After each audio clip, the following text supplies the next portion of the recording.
एक खूबसूरत गांव में, जहां हर तरफ सब्जा और फूलों की महक थी, एक नन्ही बच्ची मरियम रहती थी।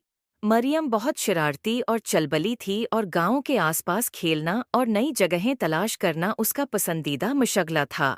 एक दिन मरियम अपनी बल्ली के साथ खेलते हुए गांव के किनारे पर मौजूद एक पुराने कन्वे के पास पहुंच गई। कनवा देखने में बहुत गहरा और खौफनाक लग रहा था, लेकिन मरियम को तजस्सुस हुआ कि कन्वे के अंदर क्या हो सकता है। जब मरियम कन्वे के किनारे पर झुककर नीचे देखने की कोशिश कर रही थी, तो उसका पांव फिसल गया और वो कन्वे के अंदर गिर गई। कनवा बहुत गहरा था और मरियम के चीखने की आवाज गूंजती, लेकिन वो कन्वे के अंदर फंस गई। कन्वे के अंदर बहुत अंधेरा था और मरियम को बहुत डर लग रहा था। वो रो रही थी और मदद के लिए पुकार रही थी।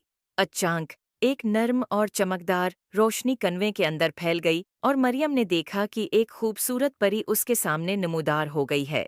परी की चमकती हुई पर और नर्म रोशनी ने कन्वे को रोशन कर दिया।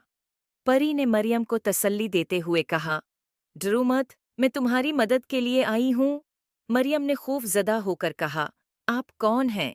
परी ने मुस्कुराते हुए जवाब दिया, मैं एक जादुई परी हूँ और मुझे मालूम हुआ कि तुम्हें मदद की ज़रूरत है।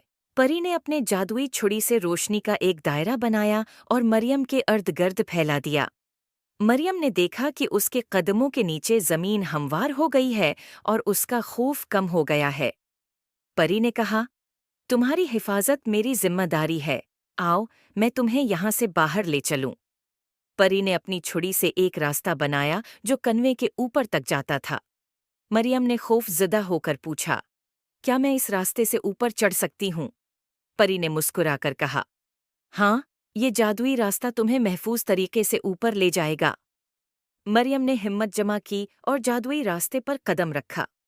जैसे ही वो ऊपर चढ़ना शुरू हुई, परी उसके साथ साथ उड़ती रही और उसकी हिफाजत करती रही।